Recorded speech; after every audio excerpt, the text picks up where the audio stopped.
From LinkedIn News, I'm Leah Smart, host of Everyday Better, an award-winning podcast dedicated to personal development. Join me every week for captivating stories and research to find more fulfillment in your work and personal life. Listen to Everyday Better on the LinkedIn Podcast Network, Apple Podcasts, or wherever you get your podcasts. Break language barriers instantly by translating up to 44 languages in real time with the HP AI PC, powered by the Intel Core Ultra processor. With the right tools, work doesn't have to feel like work. Learn more at hp.com/AI PC.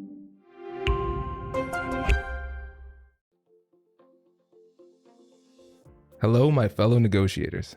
Did you know I once had a listener share that after listening to our podcast, she was able to negotiate a $53,000 raise? And you know what I told her? Where is my commission? Just kidding. But the real story is, this was after years of being too afraid to negotiate. But after listening to a couple of episodes on salary negotiation, she felt equipped with the confidence and tools to ask for the payment she deserved. And that, my friends, is the power of negotiation. And through a subscription to our new membership community, Negotiate Anything Premium, we're taking that power to the next level. With customized playlists based on our most popular topics, you'll be able to find the episodes you're looking for much faster and much easier. A tool that comes in handy as you're getting ready to prepare for an important negotiation. Even I find myself asking, which episode should I listen to before heading into a high-stakes negotiation? And you might be saying, but Kwame, you're the ones having the conversations, but I forget, so I listen to the episodes multiple times, okay? Now, here's the thing about Negotiate Anything Premium. It'll allow you to dive deeper into the specific situations you're facing, whether it's a salary negotiation, an important business meeting, or an emotional conversation with a loved one. Bonus for you, in addition to ad-free and extended episodes, premium members will have exclusive access to solo episodes and insights from yours truly. And as you know, it will be very dry and very boring because I have no sense of humor. And this is something that you all have been asking for. I'll also be offering personalized answers to some of your most burning questions through our Ask Me Anything feature. If you've been enjoying our traditional feed, imagine the value a premium subscription can offer. I've felt the benefit of negotiation firsthand, and it is life-changing. Many of you don't know this, but my journey has taken me from people pleaser to a confident negotiator because I was able to do two simple things. Through negotiation, I was able to first change my mindset, and then I was able to improve my skill set. And that is what will happen for you when you join Premium. I've already seen the impact of these skills and the power of this model, not only in my own life, but also in the lives and careers of our clients all around the world, my family, my friends, and our team here at ANI. And I am confident that it can do the same for you. Now, are you ready to negotiate more of the best things in life? Check the link in the show notes to learn more. I'm excited to continue the conversation. I'll catch you later.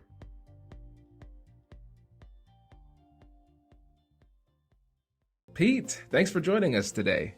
Oh, Kwame, it's awesome to be here. Thank you. Yes, it is great to have you on. Pete, we've been friends for a long time, and this is a kind of overdue, in my opinion. So I am glad you have graced us with your presence. Oh, shucks. Well, I owed you a T-shirt for a long time. So I guess we're even in the overdue department. Yes, for sure.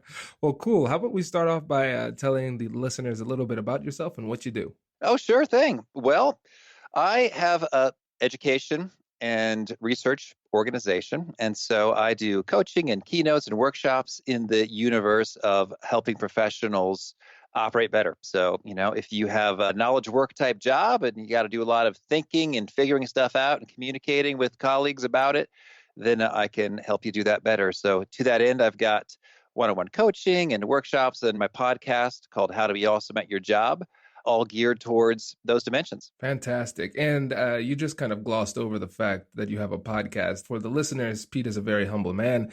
How to Be Awesome at Your Job is one of the top career podcasts in the world, constantly ranked incredibly highly on the charts. So yes, make sure you check that podcast out. Oh, thanks, Kwame. No, I appreciate it, man. Yeah, And I like you more and more. you see, I have to get you in a good mood so we Oh, can have a yeah. good interview. Then you had the gotcha questions. Exactly. Well, the reason I wanted to have you on is because I'd like to talk a little bit about how you can prepare effectively for negotiation.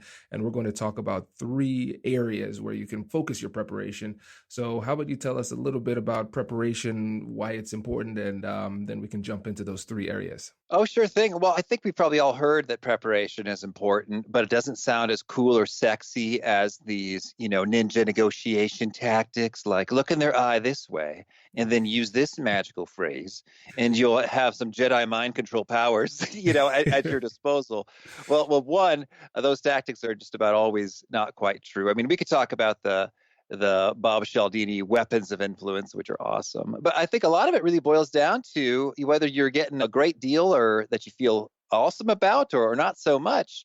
It comes down to the upfront research that you do in terms of you've really got a clear sense of what are the alternatives out there, what are the numbers associated with things, what's the quality of this opportunity, and you know it well, as such that you will have little regret if you do your research. One, because you will get a better outcome. And two, because you really know what's out there. It's like, okay, hey, this is really a pretty good thing, whether you're negotiating a salary or a car or a home improvement project, you name it. When you're well equipped with the research, you're there. I remember, Kwame, you had a story about your car purchase, and rather than it boiling down to a really cool negotiation trick, it just boiled down to you having great research up front, right? Exactly. And so that was the 3-part car negotiation series where I broke down from the beginning how to prepare for the negotiation, what you can anticipate in the second episode. And then the last one was a recorded negotiation with a dealer.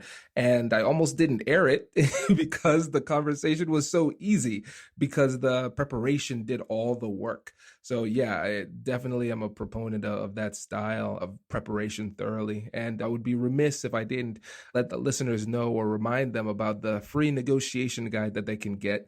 It's an 18-page ultimate negotiation guide that you can get on the website if you go to americannegotiationinstitute.com/guide. And I'll put a link in the description too, so you can have easy access to guide the preparation.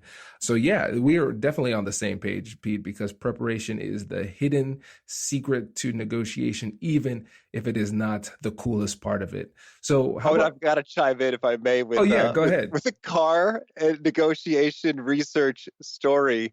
So we didn't end up buying this car, but we still don't own a car. But with 2 kids, it's just a matter of days before we're in Chicago. It's pretty easy to be carless because we're so close to the L train there, but it's getting harder with 2 kids. And it was like, okay, our days are numbered, but we thought we'd take a crack at it when we had the first kid. And so we went to a Toyota dealership. And so, they put out some numbers and I said, oh, well, I see the blue book range for vehicles of this kind. I think it was a Toyota Corolla, to be this. And I'm not joking you, Kwame. The dealer I can't even get this out. The dealer on the other side said to us, blue book? Oh, no. With a question mark. And I was like, my brain was so frazzled, I didn't even process that really happened. It's like, this doesn't even compute. And no judgment if you haven't bought a car for a while, but the Kelley Blue Book for listeners is the standard pricing for cars that just about anybody who has bought a car or considered buying a car recently, or actually for decades it's been around, has looked at one point. So it's very clear that she's familiar with that. And so it didn't even compute in my brain. I forgot it. And then my wife said to me later, blue book? And I was like, what? Yeah, that happened, didn't it? And it was so mind-blowing. It's like either she's unaware of the blue book, and it's okay, I'd say, if you're the average American to have not heard of the blue book, no judgment. But I mean, if you're in the car business, that's so standard. And it really torpedoed her credibility. It's like, I think that you are deceiving me right now if you are feigning to not know this, or her credibility is torpedoed because it's like, well, you don't know this and you should. Are you really that knowledgeable about vehicles? Maybe I should talk to somebody else. So anyway, that's an aside, but Blue Book just That's wild. tickles me. That is incredible. Yeah, but I think that really speaks to the value of preparation because let's say hypothetically, if this was her first day on the job, Sure. then if that was hypothetically the first day on the job, in order to prepare, she should have talked to a supervisor who had more experience. She should have tried to figure out a way to objectively verify the cost of the car. And if you look for objective verification of the cost of the car, if you just Google how to price a car, Blue Book will be number one. That'll be right up there. So it's really an indictment of a lack of preparation, and the lack of preparation had a negative impact on her authority and credibility. And since you mentioned Robert Cialdini's book, The Principles of Influence, which is, I would suggest, recommended reading for you listeners of the podcast, authority is one of the 6 principles of influence. And if you lose that up front, it's going to be really difficult for you to be persuasive. So again, preparation Thank you, Kwame, is key. for bringing it back to something that's valuable. Whereas I was like, get a load of this crazy story. But that's true. And I think it's true that if you've done your research, you have an extra dose of authority that you're conveying, as well as confidence going in terms of like, okay, I'm not going to be pushed around. I can walk at this number and feel great about it. And that is picked up on the other side. And I think that the other side, your counterpart, their negotiation is going to be shaped by their perception of how well you've prepared. It's like they're going to think, can I pull some stuff with this guy or can I not, based upon the extent to which they are demonstrating they know their stuff. Exactly. Yeah, it's funny. And then on this point, because I was presenting at the Ohio Department of Commerce this morning, and one of the questions was geared towards dealing with people who are dishonest. And I said, think about a third grader, a third grade bully. A bully in third grade is going to bully other third graders, second graders, and first graders and kindergartners. That bully is unlikely to bully a seventh grader because there's a sizable difference in the physical stature. They don't think they can get away with it. And when it comes to bad behavior, a lot of times when people engage in bad behavior, they do it because they feel like they can get away with it. And if you make it clear that you've done your research and you're knowledgeable, they don't believe that they can pull one over on you. So it makes it less likely for them to try to deceive you. So knowing the details and the specifics of the deal and preparing effectively is one of the best things you can do defensively for yourself in these negotiations. Well said. Thank you. Well, cool. Let's jump into it. So what are the 3 things that we should focus on, 3 major things that we should focus on when preparing for our negotiations? Oh, sure thing. And I couldn't help but turn it into a little bit of an acronym. And Kwame, my hat's off to you and your show prep in terms of getting your guests to really, streamline it a bit. So I'm going to call it 3 things. First, the numbers of the matter. Secondly, the alternatives available. And thirdly, the quality. We might say that spells knack. I like it. You'll have a knack for research if you follow these 3 things. I just made that up. How's that feel? Is that too corny? I love it. I love it. I love it. One way or another, it's not forgettable. Cool. So yeah, when it comes to the numbers, I mean, I think that, well, first you just want to know the basics that are out there. And I think when it comes to, for example, a salary situation, this is probably not news to folks, but you want to get a sense for a given position in a given geography. What are the figures out there? And there's some great websites. You got your Glassdoor, you got your pay scale, you got your salary, you got your comparably.com is another one I really like to also assess cultural elements, even above and beyond the numbers, and just sort of get a sense of what's out there. I have saved, for example, some really great money on home renovation things just by going to homeadvisor.com. And they can give you what they call their true cost guide to tell you what should it cost to put in a new garage door or to, rewire something or to put in carpeting or whatever. And then you have it right there. And so I found that so handy because from that point, I can get a number and I could say, that sounds high based on Home Advisor. I guess I'll call someone else. And then I just kept doing that until I got a better number. It's like, okay, that sounds about right given Home Advisor. And that's that. I've also been surprised to learn from other real estate investors. Like the first few times this happened, I'd be kind of spooked. I'd get maybe 4 different plumbers to give me a bid on a project in terms of getting some in-unit washer dryer action possible, right, on a rental unit upstairs. And so I'd be spooked that one number of the 4 would be maybe half that of the other 3. And I'd say, Is there something wrong with this number? Is this guy cutting all sorts of corners? Am I going to have a pipe explode and have a real big mess? And as I chatted with folks, they told me, oh no, that is actually quite common, that I will get one number that is about half that of the others. And sure enough, I've seen this time and time again for folks who are doing, say, a deep cleaning of the apartment unit before the next person comes in. Like one is half of the other and is just as good or even better. So that's what I am talking about when it comes to the research and the numbers, is that sometimes there's a published source of those numbers, like those job websites or homeadvisor.com. And other times you gather those numbers yourself by, calling perhaps 20 potential vendors so that you are putting a picture together and calling your friends, checking out the Facebook. Hey, what did this cost you? And then you've got a great picture. So you are going to feel strong and confident walking in there and saying, oh, yeah, $4,000 for that plumbing job? Forget that. That makes sense. Yeah. And what you're seeing here is, and it speaks to what you said earlier about the fact that research gives you confidence because you know what you're going to say during the conversation. If somebody gives you an offer that is just outside of the scope of possibility or does not work for you, you can quickly and confidently say no. And just think about the impact that has on the other person persuasively. So if somebody says, can you do this number? And you definitively say, no, unfortunately, that doesn't work for me, but let's continue talking to see what works, versus, can you do that?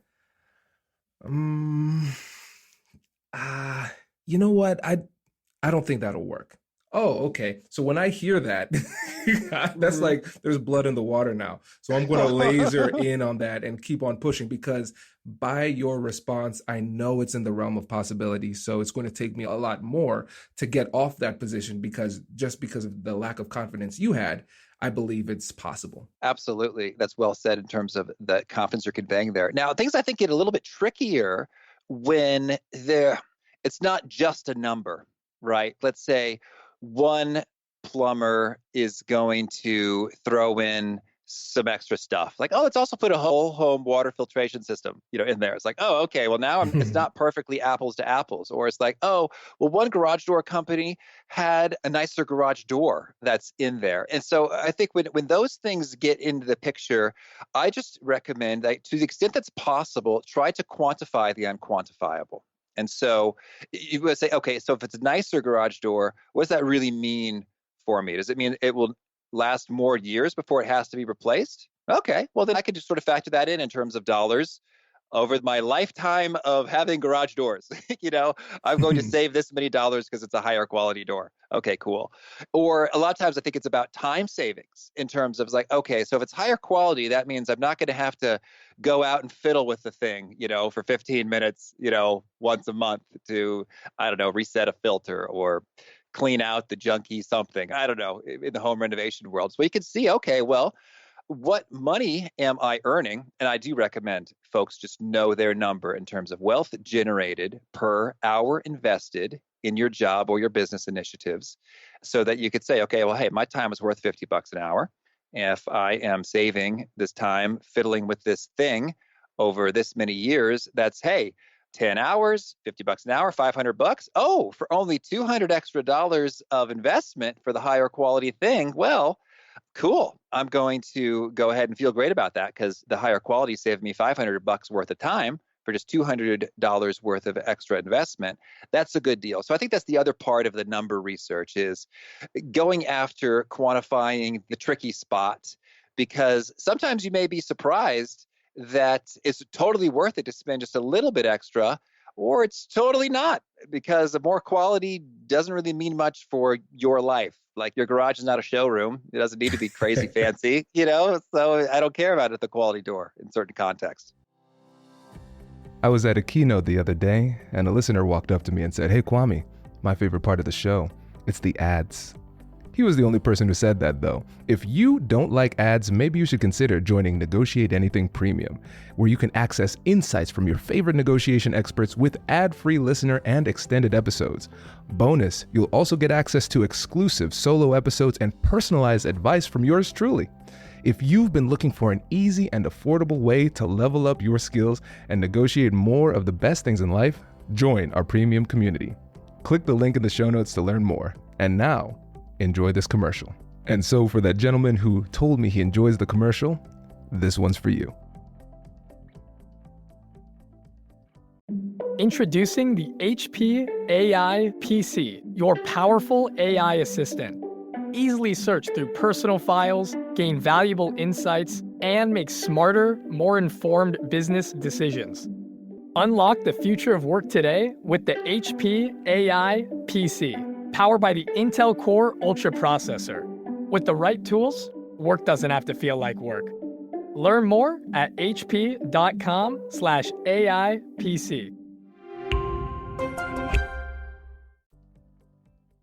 Right. And the beauty of this is that knowing your numbers and having a really good understanding of what you need and what works for you brings clarity. Clarity decreases stress, and decreased stress improves your performance. And that's really what we're going for, because once you are clear on those things, like what matters to you, you're going to perform at a higher level during the conversation. And I even take it a step further when it comes for quantifying the unquantifiable, and even try to quantify my stress. How stressful is this? Oh, yeah. Is this $200 worth of stress? Is it 500? Is it 1,000? And it really, really helps. It's really tough to do it at first, but once you start doing it and you ask yourself, would I be willing to pay $300 to avoid this level of stress? No, actually, no. I'll deal with that stress for $300. But maybe it's a situation where it's like, okay, would I pay $1,000 to get rid of the stress? Oh, yeah, this feels horrible. Oh, totally. Let's get rid of this. Let's move on to alternatives. So tell us a little bit about that. Oh, sure thing. Well, and I think in a way we kind of touched a bit about that when it comes to the numbers is, sort of what's the alternative like in terms of another plumber or garage door person or a job. We kind of get that in the numbers. But I think it's good to think about alternatives even more broadly. So you could think about alternatives in terms of what if I just did nothing? Or what if I bought the thing that helps with this goal I'm after? Or what if I hired someone to do that? So for instance, we might be talking about, why don't we say transcription, shall we? Yeah, for my podcast. Yes. So I have transcripts on all my podcast episodes, and I find that is helpful for those who prefer to read, as well as those who want to search the full text of all 420 something episodes. That's available because of the transcription. There's a few alternatives that I have there. One, I could just not have transcripts. I could do it myself. I could have an automated software program do a bad transcript. I could hire someone locally in the US to do transcription. I could find a person who does that out there. And so I just think it's really great to come up with the full lineup, as well as to say, what about just not having it at all? Would that be okay? Would there be a cost that I am unwilling to experience as a result of not having it all? And so if you look at it very broadly, I think your ideas can broaden so that you get more optimal outcomes. So for example, what has happened recently is I've evolved from using the rev.com, which is $1 a minute for transcription. Not bad. It's kind of convenient. But it's like, oh, you're not quite doing it in the format that I want, and I can't quite specify that. It's like, okay, well, I'm going to get a crew of transcribers over at upwork.com, which is a freelancer website. And so they're doing it. And then we brought it down to 60 cents per minute because we're sort of cutting out the middleman and I'm getting right directly to the worker. So we brought that down to 60 cents a minute. Well, now recently I've brought it down to about 17 cents a minute. And the way that works is I'm using the website otter.ai to do an automated transcription and then having folks merely correct it. So the transcript is maybe 88% correct, which sounds okay, but that's really like 18 errors per minute, roughly. But it's easier. It does not require tremendous typing capability to correct 18 little things in a minute than to be, at breakneck speeds and playing the whole recording back 3-4 times to get there. So, and now I've recruited a new crew of automated transcription correctors to make that happen. And the result is that their jobs are a little less intense and they are leveraging the power of technology that could work. And I'm paying less, and their hourly, take home is pretty comparable as compared to what it was before. So that's an example of thinking about things based on broad alternatives as opposed to only what's the other guy going to offer me. Right. You see, You could think about a job, for example, as, okay, that is a vehicle or an avenue toward wealth creation. Well, what are other alternatives? I could start a business. I could have a side hustle. I could invest my money in these sorts of ways to generate money in a semi-passive or fully passive kind of a way. So I just encourage you to think really broadly about your alternatives, and you might have some fun, creative insights that open up the negotiation in cool, new, fun ways. Pete, there was so much in there that was brilliant. I don't even know where to start. Shucks. This is great. So one of the things that I don't want people to overlook is the fact that you have a very broad definition of value. And so it's easy to get tunnel vision if you have a specific thing that you're trying to get. If it's a job offer, if it is a freelancer or somebody to come in and repair something in your home or rental property. I want somebody to do this specific task for me. But really what you've done in a really brilliant way, especially with regard to the example of a job, you're not specifically looking for a job. Let's take it back a little bit. You're looking for an avenue for wealth creation. Oh, so things that are not jobs fall into that I could possibly explore. And that now expands my alternatives. And one of the things that's critical as an effective negotiator is being creative and figuring out creative ways to meet your needs and the needs of the other party. And by having this expansive view of value, it helps you to create a wider swath of possible alternatives to meet your needs. Well said. I like that a lot. Absolutely. So you might, I have one of my mentors, his name is Victor Chang, and he's got some great stuff. And he said that with one consulting engagement, he made a rule that instead of using the word competitor, like his clients were not allowed to say competitor anymore, but they were to use the phrase alternatives to buying from us. Oh, wow. and so that includes doing nothing, and it really broadened their thinking in terms of our value, what we're offering here should not just be technically better than the other, direct competition solutions, but rather we need to be superior to every alternative to buying from us, including doing nothing. So that caused them to it changed the way they thought about what they were delivering, how they were servicing their customers, and making sure that they were just that much superior so that they were the obvious choice. That's brilliant. And, another thing that we can consider too is the impact that having a broad set of alternatives has on the way that we sequence these negotiations. Because if we say to ourselves, okay, this is my ultimate goal, what I want to accomplish, and then you have, let's say, 5, 10 alternatives, then really recognize that if you were to rank them in terms of best case scenario for you, there's no need to start trying to negotiate with the thing that is number 10 on the list. If number 9 works out, I'm just going to go with that. That's the superior option, right? And so if you not only list out all these alternatives, but then determine which one is better for what purpose, then you can come up with a strategy for how you can approach, who you should approach first. And then maybe strategically what you do is you start negotiating with number 2 first. And then you get the best deal possible you can with number 2, and then say, hold on, and go to number 1, and then say, hey, this is the deal I got with number 2. So it really opens up the options you have when it comes to negotiation strategies as well. It's funny. That's exactly what happened with the garage door situation. I got a number back from the contractor who's doing a lot of stuff with us. He's like, hey, I got a garage door guy. Here's the number. I was like, you know what? That just seems high based on HomeAdvisor.com. I mean, I guess I'll keep calling. And he's like, all right, well, I'll go back to him. So he kept bringing down the price just because I kept saying, I don't know, that seems high based on what I'm seeing here. I'll call someone else. So he went back like 3 times. It's like, okay, fine. I mean, it seems like you want this and we're on the same page in terms of what it should cost now. So away you go. That's brilliant. I love it. Perfect. So let's move on to number 3, quality. Sure thing. Well, I think when it comes to quality, it's really important that you define quality on your terms and not, the industry or your counterparty's terms. So for instance, you might think about quality with regard to, is it impressive? Like folks want to come over and think that the thing you're showing them is really cool, or it's quality because it saves you time, or it's quality just because it gets the job done. It's quality because it's beautiful. I think that it's important to get after that. So for example, I'm recently went on a quest to hire some of the top writing talent in the world at available under $12. And if Wow. anyone wants to hire some of that, well, $12 an hour, I should say. Yeah. So if anyone is interested in that, holler at me, Pete at awesomeatyourjob.com, and we can explore that together. And then I've done it. I found some really sharp folks who are doing some excellent writing. But I think what was interesting is that when it comes to the quality of writing, that is really up for interpretation in a lot of ways.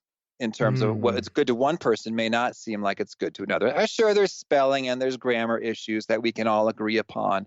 But then I came up with my definition for quality as I'm looking through like 100 potential writers.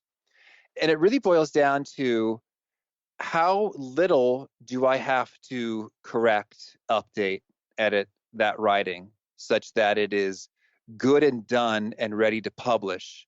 And so that's how I'm defining quality in that context. Is it's less time required from me. Now, other people could define quality when it comes to writing based upon how visually descriptive was it? Did it really feel like you were there? Or could define quality of writing in terms of, they used a lot of impressively large words and sentences. They really know their way around the English language. And often I found that was the opposite of what I wanted, because the large words and the large sentences and the many clauses packed into those sentences made it less clear of what I was trying to convey. So I just encourage you to do some thinking up front in terms of, what does high quality mean? What does low quality mean, to you for your standards? Like we talked about with numbers and quantifying the unquantifiable. Does it mean it's going to last a long time? Does it mean it's going to save you time in the future? Does it mean it's extra beautiful and impressive and dazzling to others? I think diamonds are interesting when you talk about quality, because there's a whole industry associated with like the C's, right? The cut and the clarity and the carat and the whatnot. But what's really intriguing is they can now manufacture diamonds, which are the same chemical compound as diamonds that naturally arise, but they are considered inferior quality because they're not, quote, real or natural, even though it's the same chemical composition. And in fact, they are too perfect. And that is how they identify a, quote, fake diamond, because it's too perfect and naturally rising diamonds wouldn't be like that. And I just think that's really interesting in terms of, how are we defining quality? Is it based upon, these check marks for what makes a diamond good? And does the category of it arose naturally in the earth count as something worthy of a check mark? And hey, for some it does, and for some it doesn't. And if you don't care how it came to be, well, you can get a big, honking, gorgeous, beautiful, perfect rock at a much lower price. So know your definition of quality and how it differs from the gem dealer. This is incredible. And so I need to now hold back on my desire to do a deep dive into a philosophical discussion about quality and reality and how that's determined. I'm holding back. We can talk about that offline. But I think this is a really great point, and we can think about it offensively and defensively. So the benefit defensively going into these conversations is that if we're having a conversation with somebody, we can assume that the person wants to manipulate our perspective in some kind of way. Oh, yeah. Not in a negative way, but that's what persuasion is. I want you to think differently about the situation. And if we are unclear about what the goal is for us, then we can, based on their persuasive endeavors, change our goal based on the way that they want us to, in a way that serves them. So being clear on what a win is for us going into the conversation is going to be very, very beneficial. So that's the benefit for you defensively. But offensively, you can recognize that if you're able to change the scoring system that somebody else uses by changing what they are looking for in quality and persuading them to change their perspective, what might be a situation where, as it stands right now, the thing that you are offering doesn't work for them, without making any changes, you can make it work for them simply by changing their perspective without changing the offer or the substance in any way. I love that way you said that, changing the scoring system. And I think there's opportunities for just huge, I don't know, you could call market mispriced assets or arbitrage, or my fancy finance words are showing up. But I guess I'm thinking once again, when it comes to I was thinking about great writers. Like, what do we call quality? And for me, it's like that they produce clear, outstanding writing that I don't have to really edit or mess with much, and it's good to go. And so I'm thinking a quality writer is one who can do that for me. But when it comes to what you have to pay for, when it comes to quality writing, it seems like there's quite the premium is paid for those who have a fancy degree in journalism or mass communications or English. It's like, oh, I have a doctorate in English, from the Northwestern, or I have a doctorate in journalism from Northwestern's Medill School of Journalism, and I've written for all of these magazines. Like, okay, there's going to be quite the premium on that writer, but I've seen in my experience that writer may or may not be able to deliver the quality as terms of the way I see it. So I've been struck as I've been on this quest at how folks who have crazy impressive bylines, like, oh, I've been featured in Forbes and Al Jazeera and Aussie and Vice and CNN. It's like, oh, wow, okay, this guy's really, that's impressive. And then when I say, okay, well, could you do this sample for me? It just isn't very good.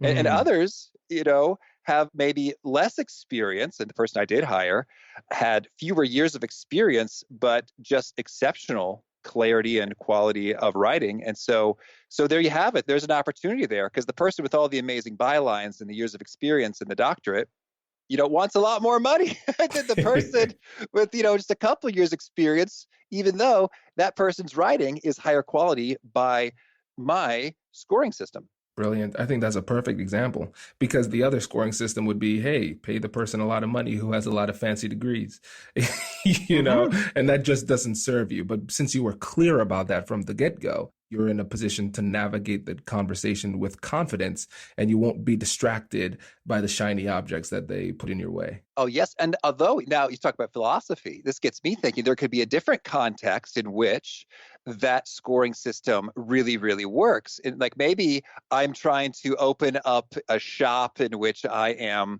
sort of billing out these amazing credentialed writers. Well, that might actually be an asset to help me get business. It's like, just look at the pedigree of these writers. They must be amazing, right? And that could be compelling to a buyer who's like, oh, yeah, that must be amazing. Yes, I'm right with you. So there's extra value in that context using that scoring system, but it didn't translate for how I was defining quality for my needs. Exactly. Oh, man, that was good. That was very good. I know we are coming up on time. I could talk to you about this forever. But before we go, are there any parting thoughts you have on preparation? Oh, sure thing. Well, I think at the end of the day, it just takes some time, and I think often we feel like we have to go, and we just want it done fast. And I would just encourage you that, well, hey, if you know the value of your time, I think you also know just how much you can afford to invest in optimizing something. And I think I've gone overboard with this in terms of, spending 45 minutes reading reviews of clipboards on Amazon.com before I make my selection. Okay, probably don't need to do that. Just kind of go a little bit quicker in that realm. But other times, I think it can make a massive difference in terms of, boy, if you've done your research on the appropriate salary, well, I think that is worth more than 2 or 3 hours to get to the bottom of that in a great way. So you have full research there. So that's just my invitation there is, I know there's a lot of rushing and urgency in life, but note if you are going after a big opportunity, it is so worth your while to invest several hours in great research up front. I love it. I love it. Yeah, these are really great points. And again, reminder to anybody out there who says, hey, you know what? I'm convinced I want to prepare more effectively for my next negotiation. Well, remember, we have that resource for you, the AmericanNegotiationInstitute.com/guide. You can get that ultimate negotiation guide so you can prepare for your upcoming business negotiation, salary negotiation, or difficult conversation. We have 3 guides in one on that link. Before you go, Pete, please give a shout out to your show and where they can get in touch with you. Oh, thanks. Yes. Well, if you go to awesomeatyourjob.com or search sort of how to be, it often auto-completes, which thank you guys. Wow. Google or That's impressive. iTunes, how to be awesome at your job will often auto-completes. That's cool. So yeah, wherever you get your podcast, How to Be Awesome at Your Job is the name of the show. There's a yellow artwork. You can jump out at you that way, or visit my website, awesomeatyourjob.com. And you can email me that way too, pete@awesomeatyourjob.com. And I hope that you are digging the research and the negotiation and the awesomeness. Fantastic. And all of those resources that Pete talked about and a link to his website and the podcast will be in the description. Thanks again for coming on the show, my friend. I appreciate it. Oh, thanks, Kwame. Good times. Wait. Now, before you sign off, I have something to tell you that I've never told you before. Just kidding. I've told you before, but you should listen to it again. I want you to know about Negotiate Anything Premium. Imagine all of the things that you love about our traditional feed, plus so much more. I know you like our traditional feed because you're at the end of the episode. And with Negotiate Anything Premium, you'll get more bonus content you've been asking for, more of the expert insights that you can't get anywhere else, and more exclusive behind-the-scenes access into every conversation. Are you ready to get more of what you want out of your life, career, and every conversation? With Negotiate Anything Premium, you'll have access to more high-level, custom-designed content and insights, giving you the tools you need to negotiate higher salaries, better deals, and better relationships in your life and career. Once I had a listener share that Negotiate Anything helped her to negotiate a $53,000 raise. Could this be you? What would that mean for your life? I've seen firsthand the impact this model has had on my life and the lives of my corporate clients, and I am confident that it can do the same for you. Are you ready to negotiate more of the best things in life? Click the link in the show notes to learn more. I'll catch you later.